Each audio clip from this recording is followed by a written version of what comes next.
j'ai une mauvaise nouvelle. Quand vous faites un projet, il va falloir aussi dépenser. Ah oui, les radines du fond. Hors de question de laisser la procrastination et mon perfectionnisme prendre le dessus sur moi. Je sais que sur les réseaux sociaux, vous voyez beaucoup de réussite, mais rarement le chemin chaotique pour y arriver. J'ai mon lancement dans 3 jours. Stress? Oui. Alors dans cette vidéo, je vous emmène dans les coulisses des Clever, une communauté pensée pour vous aider à surmonter votre syndrome de l'imposteur et oser lancer vos projets. J'ai réservé une chambre d'hôtel pour être au calme et pouvoir me focaliser à fond. J'ai bien sûr emmené ma folle de sœur pour être bien entourée. C'est parti. J'avais dit que je partagerais tout et la vérité c'est que je travaille souvent de nuit. Comment j'ai fait pour ne pas procrastiner? Alors déjà, je vous ai dit qu'aux 10 000 abonnés, je lancerais les Clever, donc j'avais pas le choix. Et c'est vrai qu'à un moment donné, j'ai eu un comportement un petit peu toxique, c'est-à-dire que je ralentissais la publication des vidéos pour ne pas atteindre tout de suite les 10 000 abonnés. Donc voilà, mais c'est quelque chose que j'ai repéré, c'est-à-dire que quand j'ai remarqué que j'étais en train de faire ça, j'ai arrêté. Et c'est vrai qu'en fait, parfois on a des comportements et on se dit... c'est-à-dire que c'est une histoire qu'on se raconte. Ah, je fais ça parce qu'en fait, j'ai mis une pause sur ça parce que je suis occupée, j'ai d'autres choses à faire, je dois m'occuper de ça. Et en réalité, on fuit la vraie tâche. Là où notre énergie et notre attention devraient être en réalité. Et donc, je me suis un peu pris la main dans le sac et je me suis réveillée à ce niveau-là. Je me suis dit non, je vais publier des vidéos et j'étais même prête à lancer les Clever avant les 10 000 abonnés. On verra. En réalité, là c'est quelque chose que je contrôle pas. La seule chose que je contrôle, c'est la qualité de mon travail et le fait de livrer les choses à temps. Donc le 6 mars, à partir du jeudi 6 mars 2025, vous pourrez rejoindre les Clever. J'avoue, je suis stressée parce que ça approche, parce que l'échéance approche et que je fais tout ça en public. C'est-à-dire que j'ai annoncé que je lançais mon membership au bout des 10 000 abonnés. Ça y est, j'ai 10 000 abonnés, je suis super contente. Et c'est la vidéo sur Daphné, dans la série La Chronique des Bridgerton, qui a fait vraiment monter ma chaîne. Enfin, ça m'a apporté 1000 abonnés. Et c'est vrai que j'étais à l'abri au départ. Je me suis dit, ok, les 10 000 abonnés, ça va arriver doucement. Ça arrivera peut-être fin mars, quelque chose comme ça. Et en fait, non. Et maintenant, je dois honorer ma promesse. Mais le fait d'avoir fait cette annonce publique fait que je suis coincée. Et quand je dis que je suis coincée, c'est une bonne chose, c'est que je vais pas pouvoir procrastiner. Le 6 mars, c'est lancé. Vous pourrez rejoindre les Clever, vous pourrez rejoindre cette communauté que j'ai créée pour vous, mais tout doit être prêt. Mon conseil pour éviter de procrastiner, c'est d'y accorder vraiment du temps. J'ai loué une chambre d'hôtel pour pouvoir travailler tranquillement sur les Clever. Vous mettez 100 € dans une chambre d'hôtel et vous vous concentrez sur votre tâche. Quand vous me dites, Émilie, ça fait 5 ans que je veux lancer ce projet mais je n'ai pas le temps, accordez-lui au moins une soirée. Qu'est-ce qu'une soirée dans 5 ans ? Qu'est-ce qu'une soirée? Et un autre conseil, quand vous n'avez pas la possibilité de prendre le temps de vous louer une chambre d'hôtel ou l'argent peut-être de vous louer une chambre d'hôtel et d'y consacrer 4 heures de votre temps ou 5 heures de votre temps, eh bien, commencez votre projet juste 5 minutes. Juste 5 minutes. Donnez-lui 5 minutes et vous verrez que si ça vous passionne, vous n'allez pas vous arrêter. Vous n'allez pas vous arrêter. Et c'est vrai qu'il y a des tâches que j'ai envie de procrastiner. Eh bien, je me dis, je commence 5 minutes et on verra. Et la plupart du temps, je continue pendant 2 heures parce que ça me passionne et qu'en fait, j'ai enclenché la machine. Enclencher la machine, c'est ça qu'il faut. Enclencher la machine. Je pense que quand la vidéo sortira, en fait, ce sera déjà disponible pour tout le monde. Mais là, en gros, je voulais quand même vous parler de cette idée de liste d'attente. Quand vous avez un projet, c'est pas mal d'avoir une liste d'attente et de faire un espèce de pré-lancement. Je pense que c'est rassurant pour moi parce que je me dis, ok, tout ce qui va pas déjà, je vais pouvoir l'identifier très tôt. S'il y a un petit problème technique ou quelque chose comme ça, il y a quelque part des bêta-testeurs qui vont me dire ce bouton fonctionne pas, ou voilà, des choses comme ça. Ça arrive. En fait, il faut vraiment aussi accepter que tout se passe pas exactement comme vous l'aviez imaginé dans votre tête.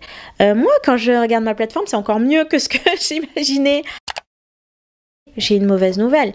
Quand vous faites un projet, il va falloir aussi dépenser. Ah oui, les radines du fond. Attention, il va falloir dépenser. Et c'est vrai qu'en lançant mon projet, j'ai eu des dépenses qui étaient inattendues. Sur des logiciels, sur des choses comme ça. C'est le jeu, c'est comme ça. Et franchement, si vous devez payer, je sais pas moi, 7 €, 10 € par mois pour une fonctionnalité, payez-les en fait. Payez-les, c'est pas ça qui va vous tuer. Ou vous supprimez Netflix et vous et vous mettez votre argent là-dedans. Mais il va falloir dépenser sur votre projet. Y consacrer beaucoup de temps ou y consacrer de l'argent. Moi, je pense que ça va être les deux. Je pense que ça va être les deux, parce qu'il faut vous prendre au sérieux aussi. Il faut vous prendre au sérieux, et surtout, si vous avez l'ambition de faire quelque chose pour les autres ou avec les autres, il va falloir les respecter, et si vous les respectez, il faut des choses de qualité. Et malheureusement, la qualité a souvent un prix.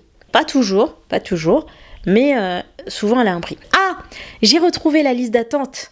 J'ai retrouvé la liste d'attente grâce à ta consultante SEO. C'est quelqu'un qui a commenté sous l'épisode précédent de cette série, qui a commenté et qui a proposé son aide pour m'aider à retrouver ma liste d'attente. Et cette merveilleuse jeune femme dont je vais vous laisser l'Instagram. Je vais vous laisser son Instagram, et vous pouvez, si vous avez un problème avec votre site, contactez-la. Elle est superbe. Elle a été très patiente avec moi parce que je vous ai dit, hein, moi la technique, c'est pas mon fort. Je vais progresser, mais c'est pas là où je brille, je suis une créative. En fait, j'avais fait des erreurs, je savais plus quoi faire. Et en fait, le risque, c'est de laisser ça traîner et donc de plomber mon projet. C'est quand même dommage. Au niveau des objectifs, j'en ai, et je pense que c'est important d'avoir un objectif. Je pense qu'il ne faut pas se dire « je lance et on verra ». Il faut assumer d'avoir quand même une certaine ambition quand on lance un projet. Et quand je dis une certaine ambition, je ne dis pas que j'attends 10 000 membres, c'est pas vrai. J'ai 10 000 abonnés, faut pas rêver. Et donc, proportionnellement à mes nombres d'abonnés et au nombre de personnes qui est sur ma liste email, j'espère 100 membres. Franchement, j'ai 100 membres, je suis contente. J'en ai plus, eh bien, je saute au plafond, mais mon objectif, c'est 100 membres. Je l'annonce comme ça, et on verra. On verra, je vous dirai, j'ai dit que je documenterai cette aventure. J'ai beaucoup bossé. J'ai tourné un cours YouTube, je vous ai tourné un bonus, parce que l'idée, c'est vraiment que les premières personnes qui arrivent, elles aient beaucoup pour peu.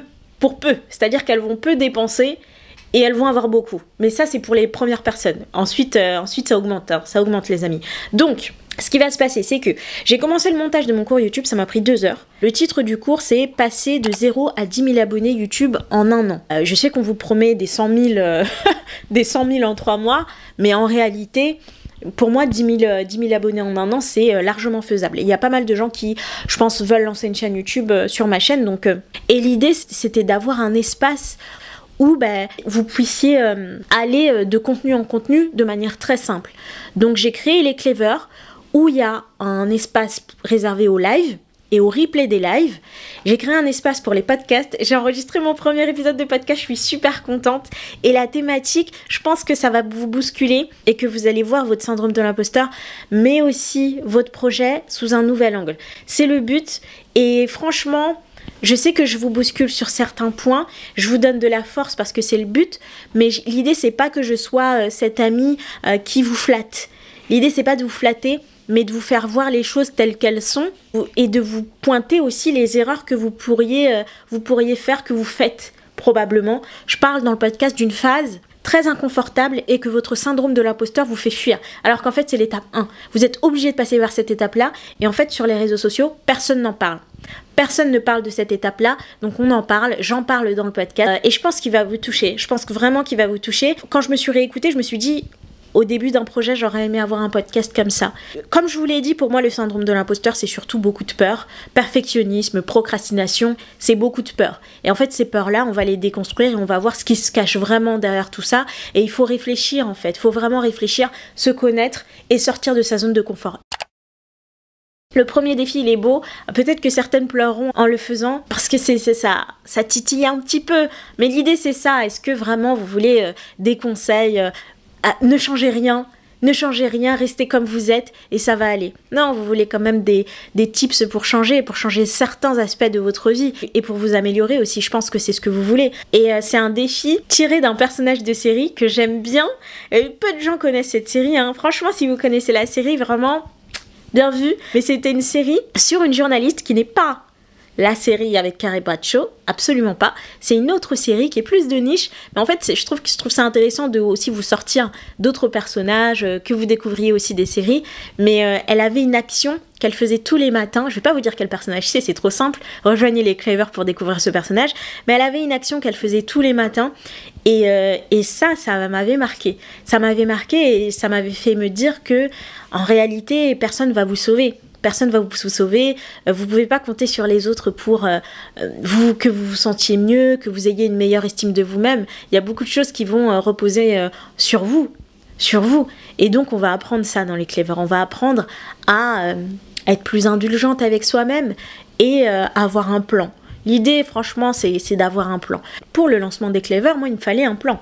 Si vous voulez lancer un projet, il faut que vous soyez en contact avec les futures personnes qui vont rejoindre votre projet ou vous soutenir dans votre projet. C'est pourquoi j'ai décidé de faire un live par semaine. Ça fait à peu près 7-8 semaines que je fais un live tous les jeudis à 19 h. Et c'est un rendez-vous que je vais garder. Je pense que c'est un rendez-vous que je vais garder.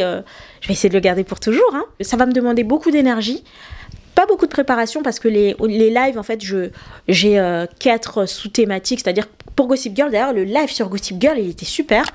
Il était vraiment super. J'ai bien aimé faire ce live avec vous parce qu'au niveau du chat, franchement, vous étiez animés et vous étiez féroces. J'aimais bien. J'ai beaucoup aimé ce live. Donc l'idée, c'était un live par semaine. Je trouve que c'est bien de faire ça avant le lancement des Clever parce que ça vous met déjà dans l'ambiance. Ok, un live, c'est quoi? Parce qu'il y a des gens qui n'assistent pas à des lives, donc un live, c'est quoi? Et la différence entre les lives que je fais sur YouTube et les lives des Clever, elle est quand même très grande. C'est-à-dire que dans les lives des Clever, on va principalement analyser à 99% la carrière professionnelle d'un personnage. C'est-à-dire qu'il est hors de question de parler uniquement de l'amitié entre Meredith Grey et Christina Yang. Christina Yang, elle a fait comment? Elle a fait comment pour devenir cette grande dame qui nous a tous marqués, cette femme exceptionnelle qui a cette espèce de don. On pourrait croire que c'est un don, mais quand on déconstruit toute l'attitude de Christina, toutes les stratégies de Christina, quand on arrive à les décoder, à les identifier et à en sortir quelque chose qu'on peut utiliser pour sa propre vie, ça n'a pas de prix, ça n'a pas de prix. Et donc Christina, c'est quelqu'un qui m'a beaucoup animée, m'a beaucoup inspirée dans ma vie. Franchement, vous prenez 10% des stratégies de Christina, vous allez vous en sortir. Donc l'idée, voilà, c'est de prendre un personnage comme ça, Annalise Keating. Est-ce que j'ai besoin de dire quelque chose sur Annalise Keating? Elle a plaidé à la Cour suprême et c'est des personnages que j'aime bien décoder, analyser, décortiquer et c'est ce qu'on va faire. Mais là, on va le faire de manière beaucoup plus rigoureuse. Dans les lives YouTube, on s'amuse et dans les lives privés des Clever, on va quand même travailler. Un truc aussi très différent, c'est que je vais pouvoir allumer vos micros. Je vais allumer vos micros et on va pouvoir discuter. Vous allez pouvoir monter on stage pour les personnes qui sont qui se sentent capables aussi. Vous pourrez venir dire votre avis et surtout me poser des questions sur votre carrière professionnelle, sur des stratégies. Je vais parler d'une dizaine de stratégies sur un personnage et vous aurez sûrement une question sur quelques stratégies, sur comment les utiliser dans votre cas précis. L'idée, c'est vraiment que ce soit comme un coaching de groupe. Les personnages féminins de films et de séries vont servir de support. Et on va travailler à partir de ça, mais ensuite on s'en éloignera pour se concentrer sur vous. Si vous êtes à l'étranger, je sais qu'il y a des gens, je parlais avec une jeune femme qui habite à Tokyo et qui me suit, dans le cadre d'un autre programme, doit suivre mes lives, et donc parfois c'est un peu compliqué de se réveiller à 2 h du matin. Donc il y aura des replays pour les personnes qui sont à l'étranger ou qui ne peuvent tout simplement pas être là. La procrastination, le fait de vous annoncer que dès 10 000 abonnés, je lançais le projet, je ne pouvais pas procrastiner. Le rendez-vous hebdomadaire que j'ai mis en place, le fait d'avoir un rendez-vous, si je vous dis je suis là tous les jeudis à 19 h, je suis là tous les jeudis à 19 h. Point. Et parfois, quand on voit son projet comme son vrai travail, vous n'allez pas procrastiner. Est-ce que vous loupez un rendez-vous avec votre patron? Non. Là, l'idée, c'est pas de vous voir comme mon patron parce que quelle horreur, mais l'idée, c'est pas de vous voir comme mon patron, mais de vous voir comme un rendez-vous sérieux, de vous prendre au sérieux aussi et de vous respecter. J'ai mon lancement dans 3 jours. Tu stresses? Oui, mais ça va aller. Non, ça va aller. Ça va aller, mais je stresse. Tu vois comme ma paupière gauche là, elle vibre un peu, je sais pas comment ça s'appelle. J'ai ça. Ça s'appelle l'aguino tactile.